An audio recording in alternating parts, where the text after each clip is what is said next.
Hello kids, welcome to my channel fun learning with Vanshree. तर आज आपण बघणार आहोत इयत्ता 7वीचा इतिहास. पाठाचं नाव आहे इतिहासाची साधने. भारताच्या प्राचीन कालखंडाचा अभ्यास आपण मागील वर्षी केला आहे. यावर्षी आपण मध्ययुगीन कालखंडाचा अभ्यास करणार आहोत. भारतीय इतिहासातील मध्ययुगाचा कालावधी हा ढोबळमानाने इसवी सणाच्या 9व्या शतकापासून ते 18व्या शतकाअखेरपर्यंतचा मानला जातो. या पाठात आपण मध्ययुगीन इतिहासाच्या साधनांचा अभ्यास करणार आहोत. तर लास्ट इयर 6th स्टँडर्डमध्ये प्राचीन कालखंडाचा अभ्यास केलेला आहे, ज्याच्यामध्ये हडप्पा संस्कृती होती, परत वैदिक याचा पण अभ्यास केलेला आहे. तर यावेळेस आपण काय करणार आहोत की भारतीय इतिहासातील मध्ययुगाचा कालावधी हा अभ्यासाचा आहे. तर मध्ययुगाचा कालावधी हा प्रामुख्याने 9व्या शतकापासून ते 18व्या शतकाअखेरपर्यंतचा मानला जातो. तर भूतकाळात घडलेल्या घटनांची कालक्रमानुसार शास्त्रशुद्ध आणि पद्धतशीर दिलेली माहिती म्हणजे इतिहास होय. तर भूतकाळामध्ये ज्या पण घटना घडलेल्या आहेत, जे आपण बघू शकत नाहीत, पण कुठेतरी आपण इतिहासामुळे त्यांना अनुभवू शकतो किंवा त्याचा अभ्यास करू शकतो. तर भूतकाळात घडलेल्या जी घटना आहे त्याची कालक्रमानुसार म्हणजे कुठल्या कालामध्ये कुठली घटना घडलेली होती, त्याचं शास्त्रशुद्ध आणि पद्धतशीर दिलेली माहिती म्हणजे काय आहे, तर इतिहास. माहित आहे का तुम्हाला, इतिहास हा शब्द इति अधिक ह अधिक आस असा तयार झालेला आहे. या शब्दांचा अर्थ असे घडले असा आहे. इतिहास या शब्दाचा अर्थ काय आहे? असे घडले, म्हणजे एखादी गोष्ट कशी घडली या बाबतीत तुम्हाला इतिहास सांगते. व्यक्ती, समाज, स्थळ आणि काळ हे 4 घटक इतिहासाच्या दृष्टीने अत्यंत महत्त्वाचे आहे. तर इतिहासाच्या दृष्टीने व्यक्ती म्हणजे माणूस, समाज आपण ज्या समाजात राहतो, नंतर स्थळ म्हणजे प्लेस आणि काळ टाइम, ह्या चारही गोष्टी इतिहासाच्या दृष्टीने खूप महत्त्वाच्या, म्हणजे या गोष्टींवर इतिहास हा ठरत असतो. इतिहास हा विश्वसनीय पुराव्यांवर आधारित असावा लागतो. या पुराव्यांनाच इतिहासाची साधने असे म्हणतात. तर इतिहास हा विश्वसनीय पुराव्यांवर आधारित असावा लागतो. म्हणजे जर इतिहास आहे, एखादी गोष्ट घडून गेलेली आहे आणि ते आपण जर आत्ता अभ्यास करतोय, तर त्याच्यासाठी काही पुराव्यानुसार ते काय केलेली असते, ती गोष्ट सिद्ध केलेली असते. तेव्हाच आपण त्याच्यावर विश्वास ठेवू शकतो. तर या पुराव्यांनाच काय म्हणत असतात? इतिहासाची साधने असे म्हणतात. या साधनांचे भौतिक साधने, लिखित साधने आणि मौखिक साधने असे वर्गीकरण करून आपण त्यांची माहिती घेऊ. तर इतिहासाची 3 साधने आहे. फर्स्ट आहे भौतिक, सेकंड आहे लिखित आणि थर्ड येतं मौखिक साधने. भौतिक साधने म्हणजे त्याच्यामध्ये वास्तू वगैरे येतात, ज्याला आपण टच करू शकतो किंवा बघू शकतो. लिखित साधने म्हणजे जे पण रायटिंगमध्ये किंवा लिहून ठेवलेले जे पण गोष्टी आहेत, डॉक्युमेंट्स आहेत, त्याला आपण लिखित साधने म्हणणार. आणि मौखिक साधने म्हणजे तोंडातून आपण जे पण बोललेले आहेत, म्हणजे आपल्या जे पूर्वज होऊन गेलेले आहेत, त्यांनी ज्या पद्धतीने एखाद्या गोष्टी, ओवी असेल किंवा कुठले गाणं असेल, ते त्या काळापासून तर या काळापर्यंत आत्ता पण चालत आलेलं आहे, त्या गोष्टीला आपण काय म्हणू? मौखिक साधने. ज्या ऐतिहासिक घटनेचा अभ्यास करायचा असतो, तिच्याशी संबंधित अशा अनेक बाबींचा विचार करावा लागतो. त्यासाठी ऐतिहासिक साधनांचा आधार घ्यावा लागतो.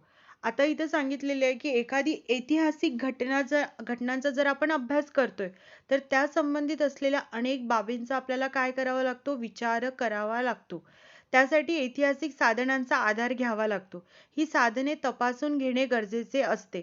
असं नाहीये की आपण जेव्हा इतिहास अभ्यासतोय किंवा इतिहासाचा अभ्यास करतोय, तर आपल्याला जी गोष्ट आपल्याला माहिती आहे, जसं आता आपण शिवाजी महाराजांचा इतिहास आपण अभ्यास करतो, तर ते आपल्याला कसं माहिती होणार की ते त्या काळामध्ये त्या गोष्टी तशा पद्धतीने घडलेल्या आहेत. तर त्याच्यासाठी काही पुरावे लागतात किंवा त्या पुराव्यांनाच काय म्हणत असतो आपण? एक प्रकारे इतिहासाची साधने असे म्हणतो, की ज्याच्यामुळे आपल्याला समजते, ज्या गोष्टींमुळे समजते की ह्या गोष्टी इतिहासामध्ये घडलेल्या आहेत किंवा भूतकाळात घडलेल्या आहेत. आता आपण बघूया भौतिक साधने. भौतिक साधनांमध्ये काय आहे? स्मारके, किल्ले, ताम्रपट, नाणी, शिलालेख, लेणी, इमारती. स्मारके म्हणजे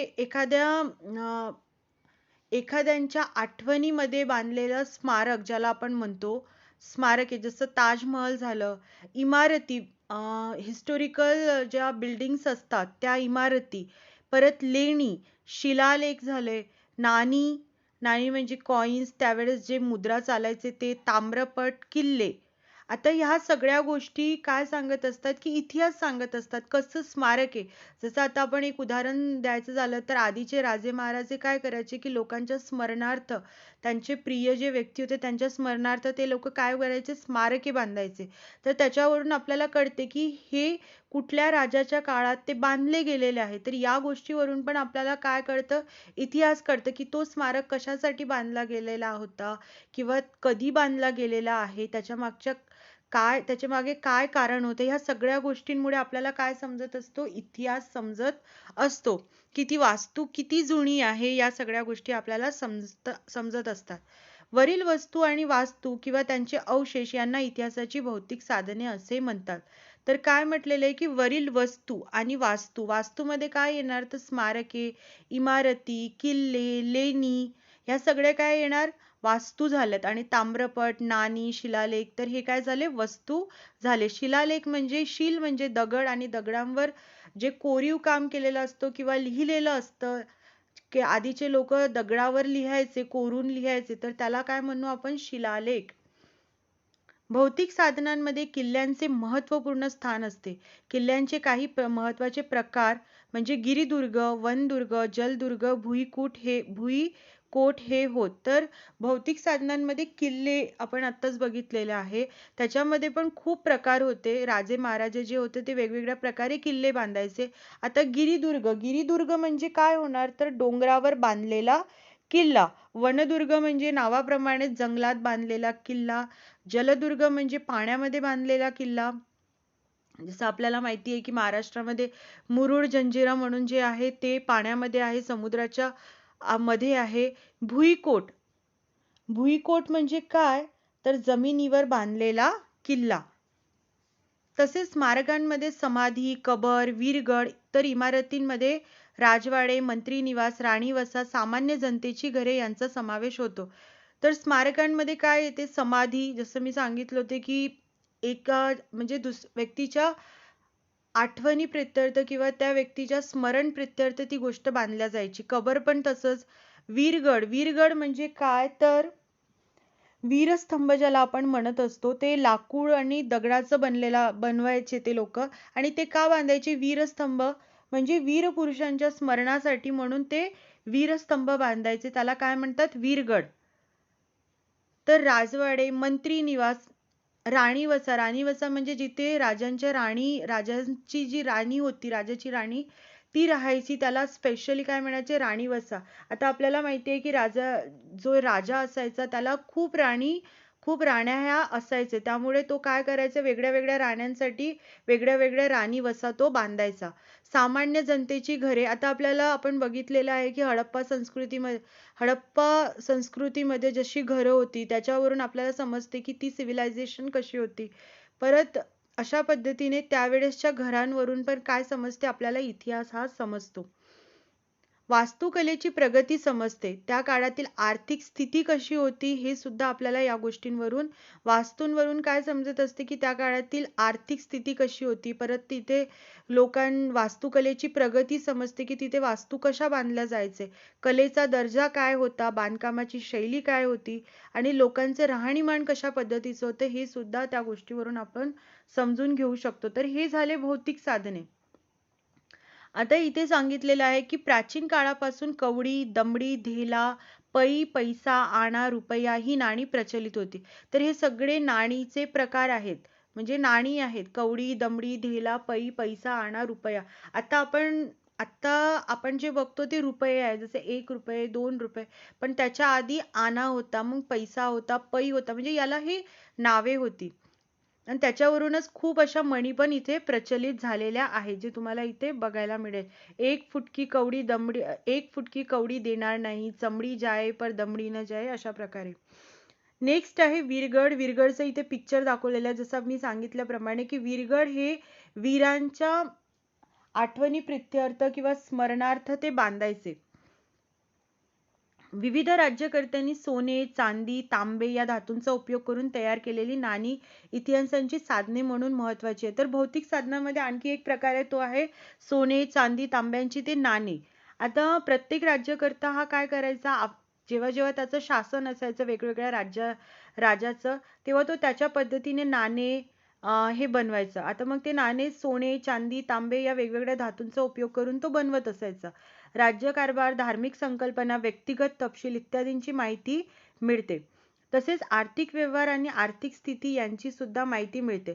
जसं सोने, चांदी, तांबे ज्या पद्धतीचे ते नाणे बनवण्यासाठी जो पण धातू ते यूज करायचे, वापरायचे, त्याच्यावरून काय व्हायचं, तर त्यावेळेसच्या राज्यकारभाराची धार्मिक संकल्पना काय होती, नाण्यावर काय कोरलेलं आहे, या सगळ्या गोष्टी, तसंच त्यांचा आर्थिक व्यवहार कसा आहे, त्याची माहिती आपल्याला नाण्यांद्वारे मिळायची. त्या काळातील धातुशास्त्राची प्रगती समजते. सम्राट अकबराच्या नाण्यावरील राम सीतेचे चित्र. तर सम्राट अकबराचा जेव्हा काळ होता, सम्राट अकबर हा जेव्हा राजा होता, तेव्हा तिथल्या नाण्यांवर काय होते, राम सीतेचे चित्र होते. हैदर अलीच्या नाण्यांवरील शिव पार्वतीच्या प्रतिमा होत्या. तर त्या काळातील धार्मिक समन्वयाची जाणीव होते. पेशव्यांच्या नाण्यावर अरेबिक किंवा पर्शियन भाषेचा वापर होत असे. आता आपण जसं बघितलं की सम्राट अकबर आणि हैदर अली हे मुस्लिम राजे होते, तरी पण त्यांच्याकडे ज्या मुद्रा होत्या किंवा नाणी होत्या, त्याच्यावर शिव पार्वती किंवा राम सीतेचे हे होते. तर त्याचप्रमाणे पेशवे जे होते, त्यांच्या नाण्यांवर काय होतं, अरेबिक किंवा पर्शियन भाषेचा वापर होत असे. तर याच्यावरून आपल्याला काय समजून येते की त्यांच्यामध्ये समन्वयाची भावना ही होती. तुम्ही इथे पिक्चर मध्ये बघू शकता पेशवेकालीन नाणे आणि हैदर अलीचे नाणे. त्याचप्रमाणे शिलालेख म्हणजे दगडावर किंवा भिंतीवर कोरलेले लेख. शिलालेख म्हणजे दगडावर, भिंतीवर कोरलेले काय असायचे, लेख असायचे, लिहून ठेवल्या जात असायचे त्याच्यावरती. तंजावर येथील बृहदीश्वर मंदिराच्या परिसरातील लेख. उदाहरण सांगितलेलं आहे की तंजावर येथे बृहदीश्वर मंदिर आहे, त्याच्या परिसरात पण लेख लिहिलेला आहे. परत चालुक्य, राष्ट्रकूट, चोळ, यादव हे सगळे घराणे होऊन गेले आहे, राजघराणे होऊन गेले आहे. या राजांच्या काळात कोरलेले अनेक शिलालेख काय झालेले, मिळालेले आहेत. शिलालेख हा इतिहास लेखनाचा फार महत्वाचा आणि विश्वसनीय पुरावा मानला जातो. त्यातून भाषा, लिपी, समाज जीवन यासारख्या बाबी समजायला मदत होते. तांब्याच्या पत्र्यावर कोरलेल्या लेखांना ताम्रपट म्हणतात.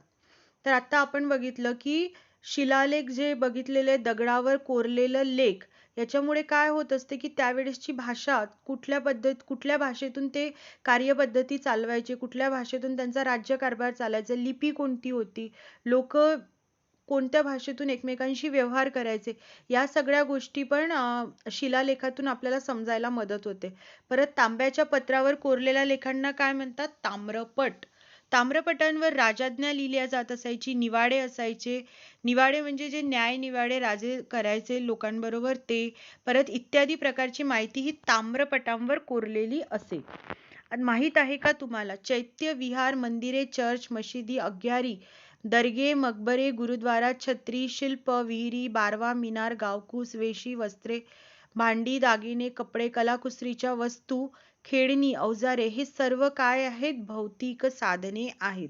आता आपण बघणार आहोत लिखित साधने. लिखित साधने म्हणजे लिहून ठेवलेली साधने किंवा लिहून ठेवलेल्या गोष्टी, त्याला लिखित साधनांमध्ये त्या मोडतात. त्या काळातील देवनागरी, अरेबियन, पर्शियन आणि मोडी आदी लिपींची वळणे, विविध भाषांची रूपे. तर त्यावेळेस कुठल्या भाषा होत्या, तर देवनागरी, अरेबियन, पर्शियन, मोडी आदी भाषांची लिपींची वळणे ही सापडलेली आहेत. परत भुर्जपत्रे म्हणजे झाडांचं जे साल असते त्याच्यावर लिहिल्या जायचं आधी. पोथ्या, ग्रंथ, फरमाणे, चरित्रे, चित्रे यांच्यावरून आपल्याला मध्ययुगातील महत्वाच्या ऐतिहासिक घटनांची माहिती मिळते. तर मध्ययुगीन इतिहास जर आपण बघायला गेलो तर आपल्याला भुर्जपत्रे, पोथ्या, ग्रंथ, फरमाणे, चरित्रे झाले राजांची, चित्रे यांच्यावरून आपल्याला मध्ययुगातील काळातला इतिहास आपल्याला समजत असतो. तसेच खाण्यापिण्याचे पदार्थ, लोकजीवन, वेशभूषा कशी होती, आचार विचार कसे होते. आता वेशभूषा किंवा लोकजीवन हे कशावरून समजणार, तर चित्रांवरून समजणार की त्यावेळेसची राणी ही कशा पद्धतीचे दागिने घालायची किंवा तिथले लोक कसे होते, हे चित्रांवरून समजणार. कारण तेव्हा कॅमेरा वगैरे नव्हता, त्यामुळे लोक काय करायचे, राजा राणींना वाटायचं तर ते स्वतःचं चित्र चित्रकारांकडून काढून घ्यायचे. तर या सर्व साहित्याला काय म्हणत असतात, इतिहासाची लिखित साधने असे म्हणतात. आता लिखित साधनेमध्ये इथे दिलेलं आहे, कुठली कुठली येतात, पत्रव्यवहार, खलिते, वंशावळी, शकावली, राजदरबारातील कामकाजाची कागदपत्रे, न्यायनिवाडे, आज्ञापत्रे, ग्रंथचरित्रे, परदेशी प्रवासांची वर्णने, बखरी, तवारीख. तर राजदरबारातील कामकाजाची जी कागदपत्रे असायची ते पण लिखित साधनांमध्ये मोडतं.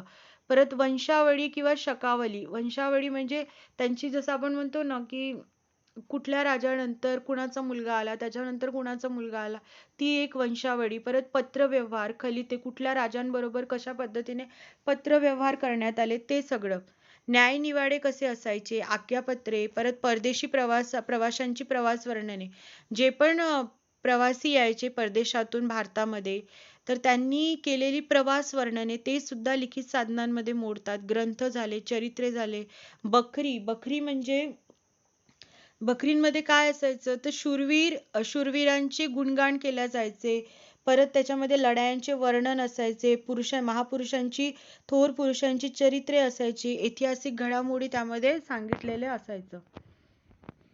तर या काळात परकीय प्रवासी भारतात आले, त्यांनी आपली प्रवास वर्णने लिहिली आहेत.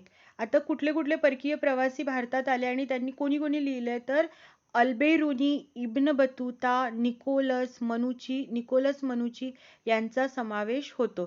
तर हे वेगवेगळ्या राजांबरोबर ते आलेले होते आणि त्यांनी जे तिथं बघितलं त्याची त्यांनी काय करून ठेवले, वर्णन करून ठेवलेलं आहे.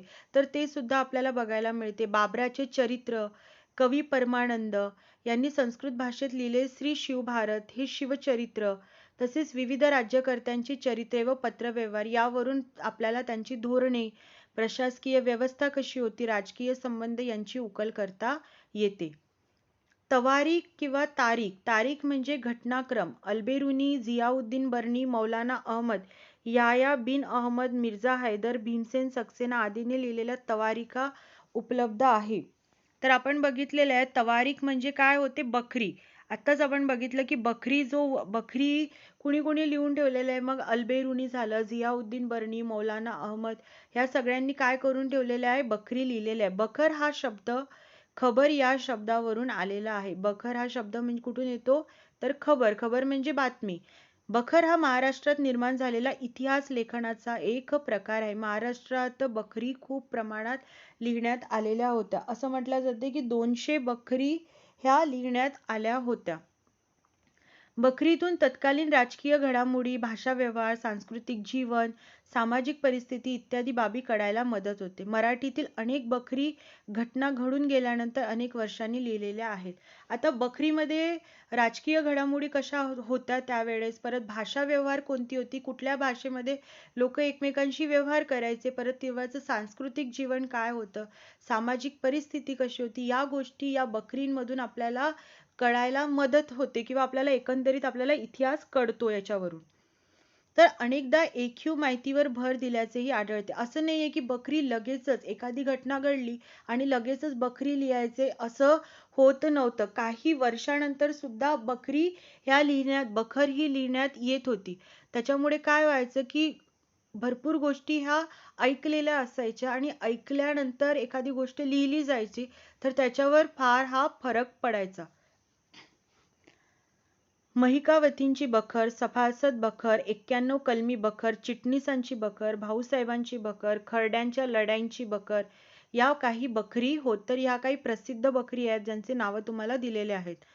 रॉबर्ट आर्म, MC स्प्रेंगल आणि ग्रँड डफ या समकालीन पाश्चात्य इतिहासांचेही ग्रंथही महत्वाचे आहेत.